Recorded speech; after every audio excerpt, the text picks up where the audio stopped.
Thank you. ممكن نقفل الباب لو سمحت.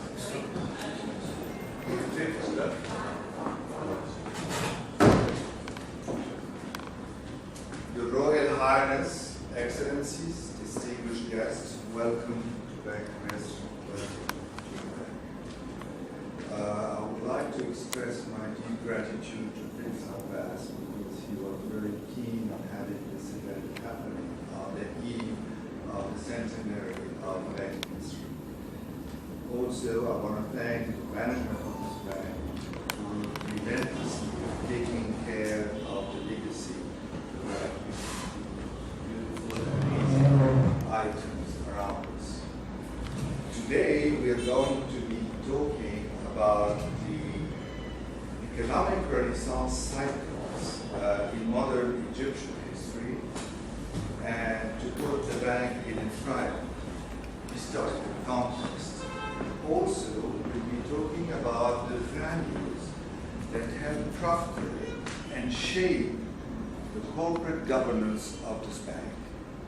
Then we'll be talking about the setbacks that faced the bank and how resilient, hell of high waters the bank was to be able, like a phoenix, to rise from the ashes. And finally, I tried to imagine the Pasha being with us today, what would be the message he will be conveying to us. So let's start by the economic renaissance cycles in modern Egyptian history. And we go back, there are similarities between the cycles, which mean that each cycle lasts around 100 years, and the beginning of a new cycle marks the end of an obsolete system whereby the country couldn't have evolved. So back in 1811, who can say what happened in 1811? Muhammad Ali Pasha, exactly, your ancestor, confirmed himself as ruler of Egypt and put an end to an obsolete system whereby the country could not have evolved. And under Muhammad Ali, the Egyptian army had, for the first time, a modern army under Colonel Sel, who used to be a colonel in Napoleon's army. And the army got trained on Napoleonic tactics, and this took it to the doors of Istanbul. And the superpowers at the time, Austria, Russia, especially England, wanted to stop this from happening. So, but as a prize for this, they guaranteed for Muhammad Ali and his dynasty to rule Egypt. Then if you add 100 years to 1811, we will come to 1911. And in 1911, that was the year when Talat Pasha started promoting the idea of having Banque Misr, an Egyptian bank for the Egyptians.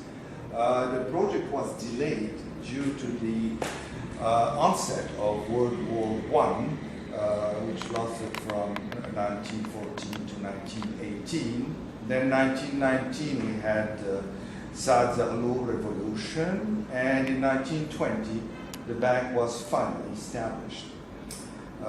As you could see, so in 100 years after 1911, we come to 2011, and we all know what happened in 2011. Then to talk about the values and the different currents that have shaped and crafted the corporate identity of this institution, we'll start by quoting the French poet Henri Michaud. He said, "Rêve et en grand," and in this context it would be dream and achieve. But it was not Talat Pasha's sole dream. It was an entire nation dream and will to achieve independence of its economic system, independence of its banking system.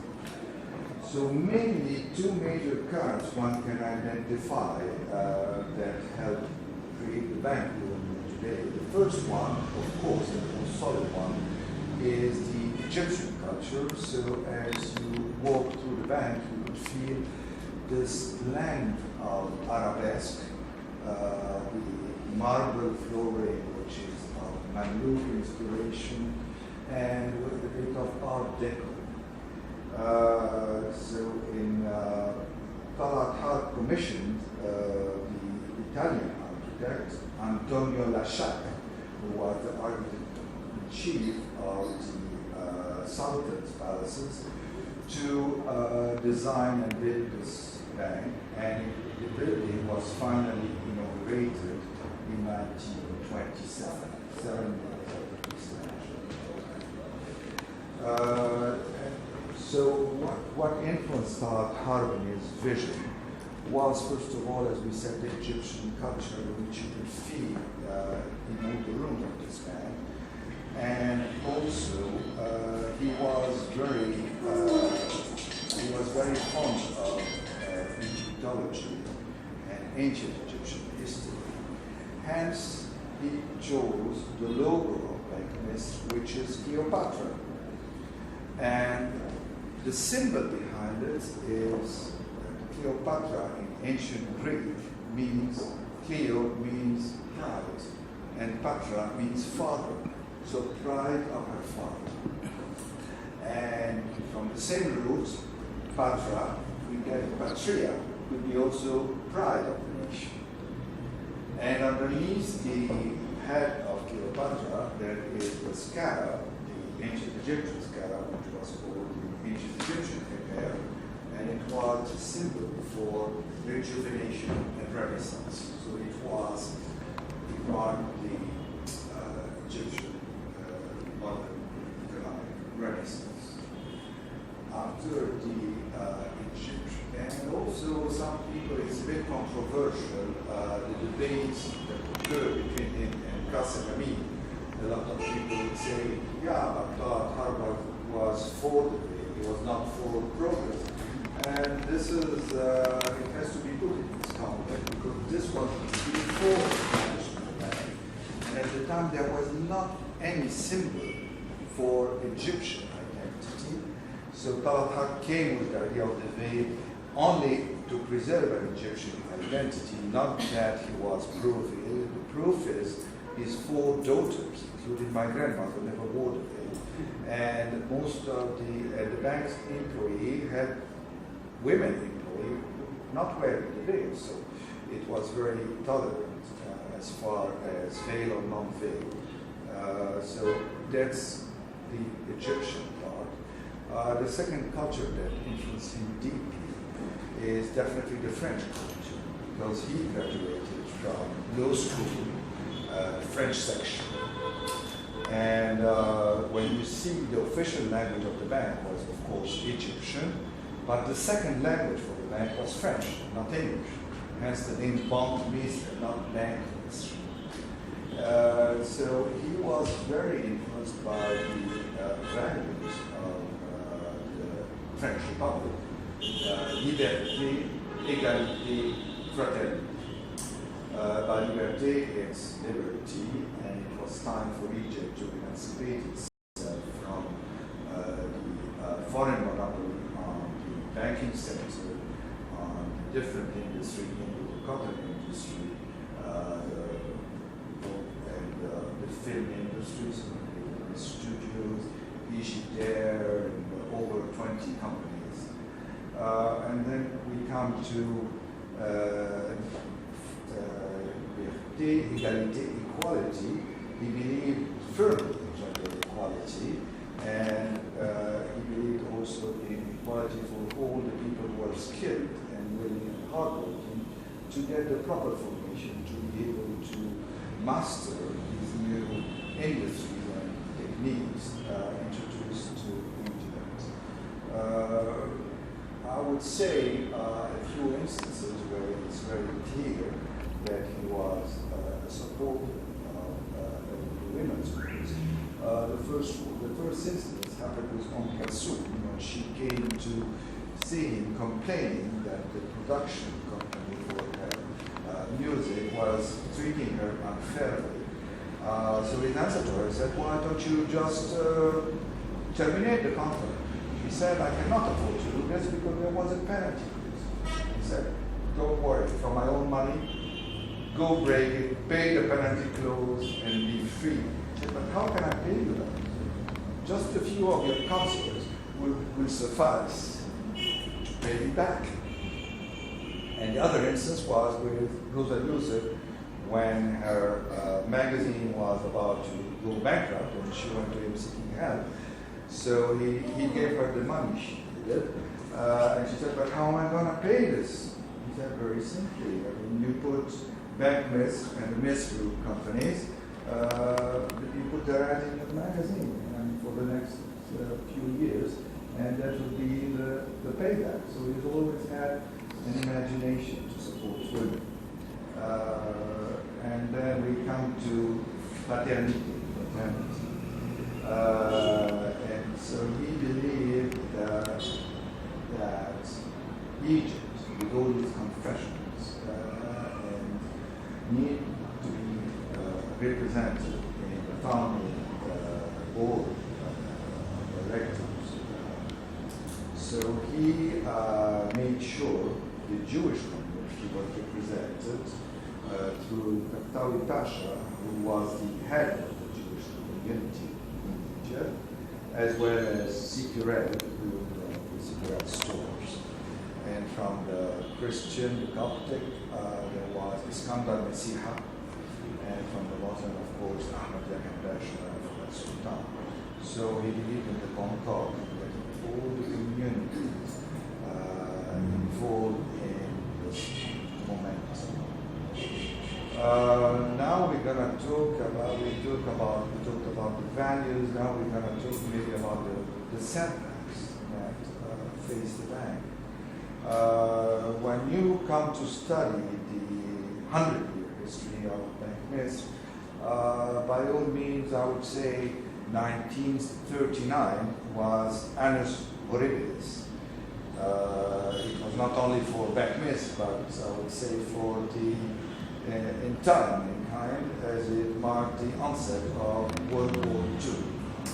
So in 1930, Talleyrand had established Banque Misr France in 1926 because he was very, as I mentioned earlier, very affected, or he liked very much the French culture and he wanted always to cooperate with France. And unfortunately, the bank had to close its doors in 1939 with the German incursion into France and subsequently invading the entire France. So that was the first setback. And the second setback, which was definitely much more impactful, when Rommel and his Africa Corps stormed through the Libyan border and went all the way to El Alamein, the Egyptians just panicked and rushed to the bank to withdraw their money, and they were scared. It was the aftermath of such an incursion. So definitely there was a drain on the liquidity of the bank. And, but there was some personal issues, I believe, with the government, between the government and Talleyrand, because he believed in his independence and they wanted to politicize him, politicize the bank. So not only, normally in similar situations, what would happen is the central bank, which was the national bank of Egypt at the time, had a British government, would be to support the banking system. In fact, they supported a few banks, but Banque Misr was not one of them. And not only this, the government made sure to withdraw one of its largest deposits, which was the postal office deposit, from the bank. So it was really a kind of like a plot, to seize the occasion to harm the bank. And Talleyrand decided to go and pay a visit to Hussein Selvi, who was the Minister of Finance at the time, asking him for a lifeline or a loan, just to pass through this crisis. And his answer was very harsh. And he was willing even to offer as collateral all the assets of the bank the Misr group, namely the planes, the factories, the machinery of Mahal al-Kubra, land, building? And the answer was a total no. They said the only condition would be for you to leave.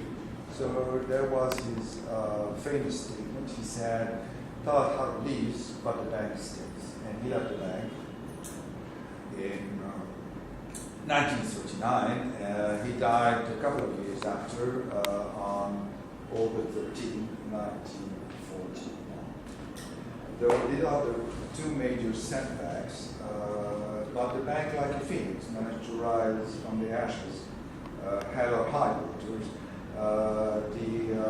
So the bank is still picking up vibrant, despite what happened in 1939. And Banque Miss France, which was located on 24 Place Vendôme. The place is occupied now by Banque Van Arpels, the famous jeweler. My father subsequently, you can see his photograph behind, become chairman of the bank. Decided to renew the tradition of cooperating with France and reopen the bank in 1984. So we have a Banque Miss France again running in Paris. So this is how the bank managed to rise from the ashes against the world. And finally, I was trying to imagine, had the Pasha been amongst us today, what kind of message he delivered. Definitely he was very influenced by literature and poetry.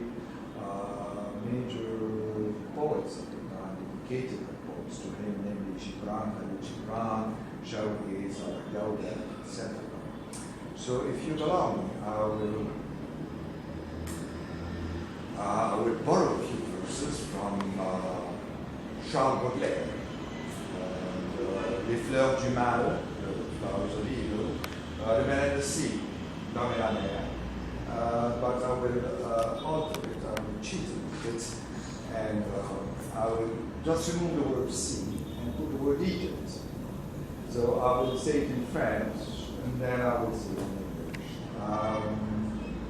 En livre, je dis bien en livre, toujours tu chériras l'Égypte.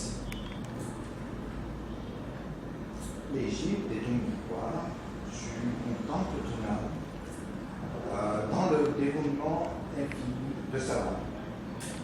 Free man, you will always cherish Egypt, for Egypt is your mirror, you will look into your soul in its eternal beauties. Thank you very much.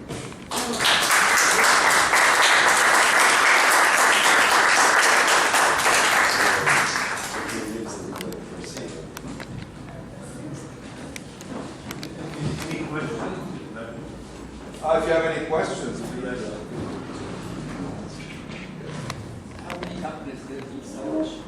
Well, over 20 companies. The major one I would say would be Egypt Air, definitely. Misr Studios, we all recall black and white, beautiful movies. Misr Air, Misr Travel, Misr for maritime transport. All the cotton industry in Mahal al-Kubra, Misr for cotton and spinning.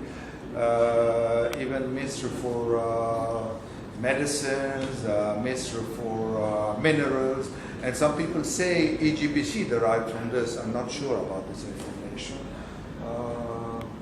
What else? I mean, we touched on all the major sectors.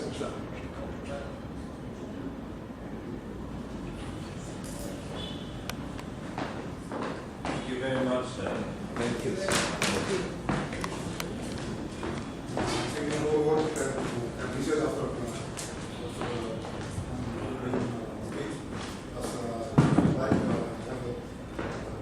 Together,